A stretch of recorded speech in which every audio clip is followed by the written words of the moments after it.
Two sent me this microphone, the Skylight. It's an XLR microphone, and we just reviewed the Elgato Wave XLR. So I'm gonna test this microphone with the Elgato Wave XLR. So let's start off with unpacking it. This is the box. We're just gonna open it at the sides. Whoop. Oh boy. Okay, there's some foam in here. I'm just gonna put everything on the ground. Is that okay? I'll clean it up later. We got some user guidance here. We got a really neat bag. 512 audio on it. And I'm guessing that the microphone is gonna be in here. There we go. Get it out. It is a heavy microphone. Okay, I didn't expect it to be this heavy, but it's a heavy microphone. It looks pretty good. This part seems to be made of iron. This is all not plastic. No plastic here. Which feels pretty premium. As far as I understood, this microphone has a cardioid pattern, which means we need to talk in this side, and it won't record as much from the back as it won't for the front. So you need to talk in the side with the logo in it, right here. So we wanted to keep it as close to your mouth like this, or maybe sideways like this. So we got that back in the microphone. I'm gonna put them on the side for a second. I love when the microphones come with a bag. This microphone also came with a bag. This is the Rode broadcaster mic. And it's just really convenient to be able to put them somewhere if you don't use them. Honestly, I usually just have it on my mic arm because you know what, that's what you do with a microphone. However, like if I need to bring it somewhere, it's nice to be able to keep it safe. Okay, the next thing we got is a shock mount. So what this does is if you put the microphone in here, there we go. If you put the microphone in here, what it does, if you hang it on a boom arm like this, this catches shocks from tapping the table. So if we tap the table, what would happen is there's like things here in place, like rubber bands, I guess, and it will catch the shock. If you see, they're loose components and you can move this bit without moving the other bit. That's just like if you tap on the desk that you don't hear as much on the microphone. Right now I'm not using one on this microphone, so we can't compare the actual shock mount, but it always sounds better with a shock mount. Alright, and then I think this is the last item in the box. Okay, this is a pop filter. So what we do with it is we put it in front of the microphone. Like this, now it's in front of it, and what this does, it catches the sounds of P. Like if you like use a that's why it's called a pop filter, I think, because the popping sounds. But it catches those because with those sounds there's a lot of air coming off. You might hear it. Right now I've got a windshield over this. This can also work as a pop filter, but this one seems to be like actual pop filter, and it seems to be neatly wrapped around the microphone, so it doesn't take a lot of space. So that's really nice. You also have like these giant disc pop filters. I think I got one in the closet. Let me grab it. So this is another pop filter. This is like the one that you commonly see. However, like you see, if I put this in front of my mouth, yeah, you can't see my whole face. I'm just, you know, it's just like I'm wearing a mask. These work pretty well, but yeah, they're really big and they obstruct your face like this, which is not that great. So I do like windshields or like pop filters that are like around the microphone so it doesn't like block your whole face. Alright, I don't think there's anything else in the box. Just make sure, grab this out. No, the rest of the box is empty. So guys, what I do notice is that there's no cable with the microphone. So if you go for this microphone, make sure that you also buy an XLR cable. Another thing you need to buy for XLR microphones is a mixer or an interface. So you can go for the Scarlett, for example, the Scarlett Focusrite. That's a really good cheap interface. It's around 100 bucks. It can't do anything but record your mic in OBS, but that's all you need to begin with. You can also buy the Elgato Wave XLR. That's the one that we have right here. Hello? Okay, I'm a dummy. I was like pointing at it and then I saw that I wasn't actually recording in OBS. Luckily we have the mic audio from this mic right here. As I was just recording that for, you know, an extra angle if we needed it. I'm just checking if it's on, but it's on. Okay, good. So at least you guys could hear me kind of properly because that's a pretty good mic. It's just not at my mouth, so you probably hear a difference right now. But yeah, you can also buy this one, which is the Elgato Wave XLR. That's is a little bit more expensive than the Focusrite. However, it can do a lot more as it comes with Elgato Wave software. If you want to know more about that mixer, make sure to check out this video. I do actually unpack it and talk a little bit more about it in there. Right now you're hearing the Rode Broadcaster microphone. This microphone comes around $400 for this microphone.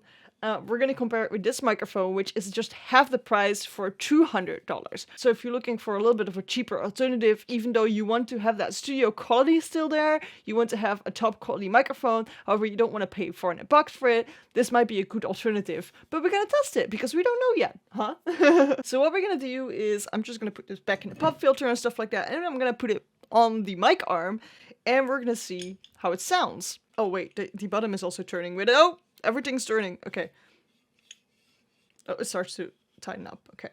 I guess that's good. And we see the XLR cable actually coming at the bottom here. So, yeah, we can actually hang it on the arm now. So I'm gonna detach this microphone, which, if I still talk, you guys hear me from another mic again. So don't worry as if you're like, hey, the quality just, you know, started to be weird. That's because we're using the other microphone now. I screwed this on really tight, okay? So I need to unscrew this from this part, and it's so tight on here, guys. Why did I ever, like, do it this tight? Alright, guys, hello? Okay, right now, I'm just talking to the microphone. I'm trying to unscrew the other one. It's so tight, I can't believe it. My dad's gonna come home in a second, and I'm just gonna ask him to unscrew that, because, yeah, hard. I'm opening the Wavelink software because you need to set the audio for this mic to be a little bit louder, probably. Hello? Hello? It needs to be in the orange, and this is at 100%. Now it's just 100% output. So this is how it kind of sounds. I might be like touching things a little bit because I got it in my hand instead of that it's on the arm. So that just came home, and we're gonna try and remove the other mic now. No? Yeah, that's good to more. Yeah. Okay, so my dad just helped me get this microphone up, and now it's actually an arm, and that's a lot better because then I don't have to touch it the whole time. If you're wondering which arm I'm using right now, this is the Rode PSA-1. It seems to hold this microphone fine. I can move it around. So this works with this arm. If you're searching for an arm that works with this microphone, because it seems to be a pretty heavy one. However, this is also a pretty heavy microphone, so it does work. I could just keep using this arm like this. Okay, so like I said before, there's a logo on this microphone, and you want to kind of talk into the side with the logo on it. Because we're using the Elgato Wave XLR, we can actually turn up the mic gain with this button. Hello, hello. Now it's a bit loud. Or we can turn it down a lot like this. I'm trying to like look into my OBS to see how far it is.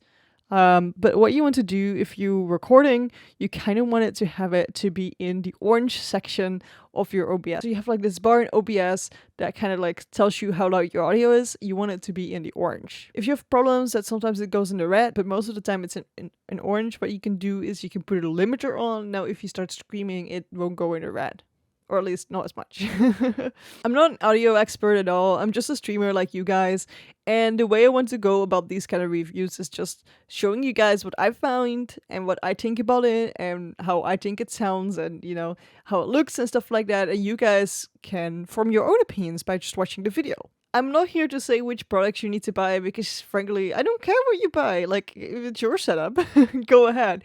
But if you're wondering what to buy, I want to give you guys some advice on what kind of things are out there that you can buy. One thing I do recommend is if you go for a microphone, go for one with a Cardioid Pattern. This means that it records mostly on one side of the microphone and less on the other side.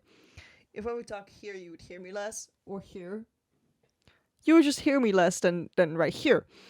This is very helpful because if we would be typing on our keyboard, it would be less loud than when it records all around the microphone. So that's one thing you want to pay attention to if you buy a microphone. The other thing with this microphone is it is a Cardioid Pattern. So that means that if we type, it picks up less of our typing than when it records all around. I've been listening to the mic for a bit now, and I think it sounds pretty good. I think it comes pretty close to this Rode microphone actually. And this is just the raw input, guys. You can still put things on it, like you can make sure that your voice is a bit lower if you're a guy. that could be fun. You got this like radio kind of voice. But for me, you know, I don't want my voice to be lower because I already have an insane low voice for a woman. What can I say? My voice is actually pretty hard to work with microphones. I don't know why, but I've got weird frequencies, I guess. But this microphone sounds pretty good if you ask me. If you would ask me now, what should I buy? The Rode Broadcaster microphone or the Audio 512 Skylight? Names are becoming hard this time, okay, what can I say? I would definitely say this microphone because this one is literally half the price of this microphone and it sounds pretty similar. What is the downside of this microphone? Well, the first thing is that there's no cable coming with it. I do have to say a lot of XLR microphones don't come with a cable. This microphone certainly didn't come with a cable either, so that is something you need to think of if you buy an XLR microphone, that you probably still need to buy a cable. So that's kind of normal, but still, it would have been nice to have it included, I guess. Another thing that you need to think of is there's no stand or arm included. So if you want an arm or a stand to put your microphone on, you need to still buy that as well. I do recommend buying an arm and not a stand, as you can put it super close to your mouth like this. If you would put the microphone further away, if I would sit like this is about 30 centimeters away, you probably hear a huge difference. And what we can do is we can turn up the gain like this. However, as you might hear, the quality starts to become so much worse when we sit further away from it. So the best thing is if you keep it as close to your mouth. This way it sounds better and it also picks less up from the surrounding sounds, from your keyboard clicks, but also just the traffic outside or a plane flying over. Thank you so much 512 Audio for sending me this microphone and showing my viewers, you guys, a cool alternative for a microphone. Are you impressed with this microphone? I certainly am. I made it easy for you guys to find this microphone. Down below in the description, I left a link to it. So if you want to buy it, click on that link. It's probably an affiliate link. I don't know yet. I'm going to search that, but it probably is, to be honest. If you guys want to know more about my gear, I left more affiliate links to my gear underneath in the description as well. So if you want to know about the arm, the mixer, the lights, or anything, just look in the description. Are you kind of afraid of those XLR mics like this one and you just want a USB mic? I also have a video about the Elgato Wave microphone, so let's jump into that video. I'll see you there.